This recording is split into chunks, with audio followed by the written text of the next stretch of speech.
안녕하세요. 박민규입니다. 2010년대 메이저리그를 대표했던 3명의 마무리 투수는 다음과 같습니다. 바로 크레이 킴브럴과 켈리 젠슨, 그리고 아롤디스 체프먼입니다. 이 세 투수는 모두 팀의 뒷문을 든든하게 지키며 리그를 대표하는 절대적인 마무리로 군림했습니다. 킴브럴은 2011 시즌 빌리 와그너의 뒤를 이어 애틀랜타의 마무리 투수를 맡았습니다. 킴브럴은 그해 46세이브와 함께 ERA 2.10으로 내셔널리그 신인왕에 선정되었습니다. 2014 시즌까지 4년 연속 세이브왕을 차지했던 킴브럴은 같은 기간 273경기에서 ERA 1.51과 9이닝당 탈삼진 14.6개를 기록하며 최고의 마무리 투수 중 한 명으로 자리매김했습니다. 이후 샌디에고를 거쳐 보스턴으로 이적한 킴브럴은 2018 시즌 월드시리즈 우승 반지를 손에 넣기도 했죠. 통산 469세이브로 현역 최다 세이브 투수인 젠슨 역시 화려한 전성기를 누렸습니다. 젠슨은 2010 시즌 빅리그 데뷔 후 2021 시즌까지 350세이브를 거둬 다저스 역대 1위에 올랐는데요. 특히 풀타임 마무리 투수로 자리 잡은 2012 시즌부터 2017 시즌까지 6년간 연평균 37세이브와 ERA 2.07, 그리고 탈삼진 볼넷 비율 7.11개라는 매우 뛰어난 성적을 거뒀습니다. 체프먼은 페스티벌의 구속으로 시대를 압도했습니다. 데뷔 첫 시즌이었던 2010년 9월 25일 샌디에고를 상대로 105.8마일 포심 페스티벌을 던져 메이저리그 공식 최고 구속을 기록했습니다. 2012 시즌 이후 풀타임 마무리 투수로 안착한 체프먼은 2016 시즌까지 5년간 ERA 1.84와 평균 36세이브를 거뒀습니다. 같은 기간 압도적인 9위를 통해 9이닝당 15.7개의 삼진을 잡았죠. 특히 2016 시즌에는 양키스에서 트레이드로 이적해 컵스가 108년 만에 월드시리즈 우승을 거두는데 큰 공을 세우기도 했습니다. 그러나 2010년대 성적만을 놓고 보면 체프먼은 킴브럴과 젠슨에 이은 3인자라는 인상을 지울 수 없었습니다. ESPN이 2010년대 올 데케이드 팀 마무리 투수로 선정한 킴브럴과 트레버 호프만상을 2회 수상한 젠슨은 통산 300세이브를 달성했지만 같은 기간 체프먼은 273세이브에 그쳤습니다. 구속과 9위는 세 투수 중 가장 압도적이었지만 9이닝당 4.2개의 볼넷을 내줄 만큼 불안한 컨트롤도 여러 요인 중 하나였습니다. 그러나 올 시즌 상황은 완전히 달라졌습니다.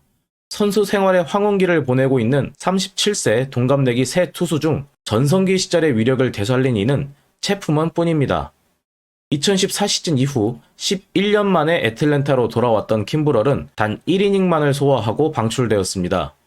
젠슨은 에인절스의 마무리 투수로서 22세이브와 ERA 2.80을 기록하며 선전하고 있지만 전성기 시절과 같은 압도적인 존재감은 보여주지 못하고 있습니다.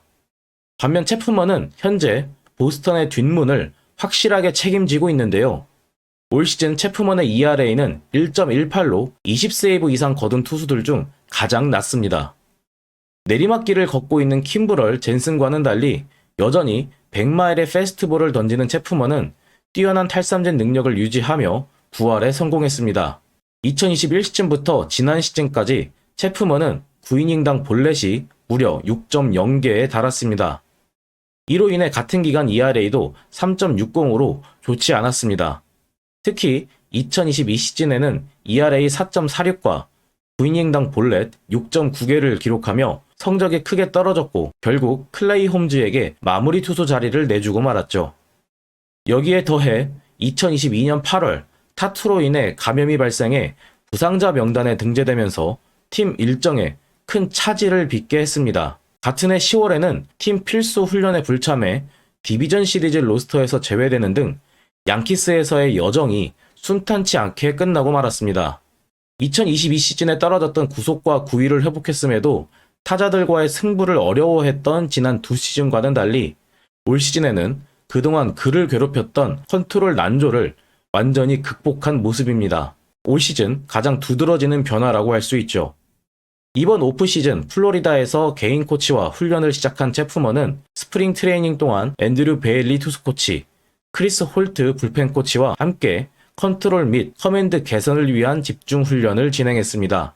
그 결과 올 시즌 9이닝당 볼넷은 2.6개로 확실히 개선되었는데요.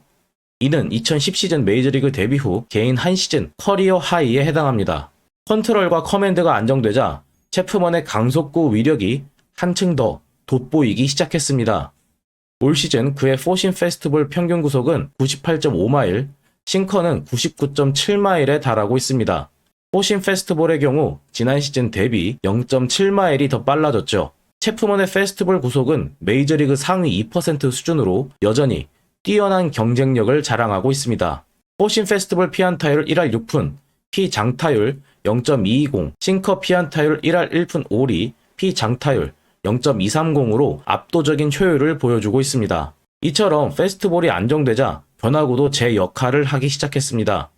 슬라이더는 피안타율 1할 8푼 2리로 지난 시즌 대비 3푼 5리가 낮아졌고 헛스윙 비율은 17%포인트가 증가해 47.9%를 기록하며 위력을 발휘하고 있습니다. 스플리터 또한 피안타율이 단 8푼 3리에 불과하며 슬라이더와 마찬가지로 44.7%라는 높은 헛스윙 비율을 기록하고 있습니다. 올 시즌 베일리 투수 코치는 체프먼이 투구 메카닉과 릴리스 포인트를 일정하게 유지할 수 있도록 집중 훈련을 진행했습니다. 일반적으로 투수는 나이를 먹을수록 팔의 각도가 점점 낮아지는 경우가 많지만 체프먼은 달랐습니다.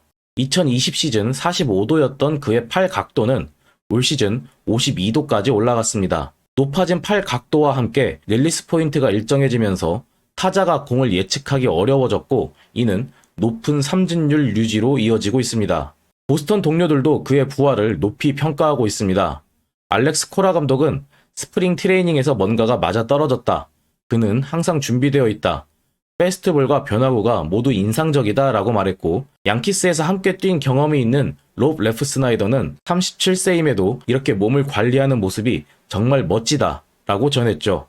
37세라는 선수로서 많은 나이에도 불구하고 페스티벌과 변화구 그리고 컨트롤과 커맨드가 모두 살아난 체프먼. 올 시즌 그의 활약은 단순한 부활이 아니라 베테랑 마무리 투수의 집념과 노력을 보여주는 사례라 할 수 있습니다. 2010년대 메이저리그를 대표했던 3명의 마무리 투수 중 이제 유일하게 전성기 위력을 재현한 이는 체프먼 뿐입니다. 체프먼은 여전히 팀의 뒷문을 지키며 한 시대를 상징하는 마무리 투수의 위상을 보여주고 있습니다. 구독자 여러분은 체프먼의 부활에 대해 어떻게 생각하시나요? 구독자분들의 의견을 자유롭게 댓글로 남겨주시면 감사하겠습니다. 이번 영상도 구독과 좋아요 그리고 알림 설정까지 부탁드리겠습니다. 지금까지 시청해주셔서 감사합니다.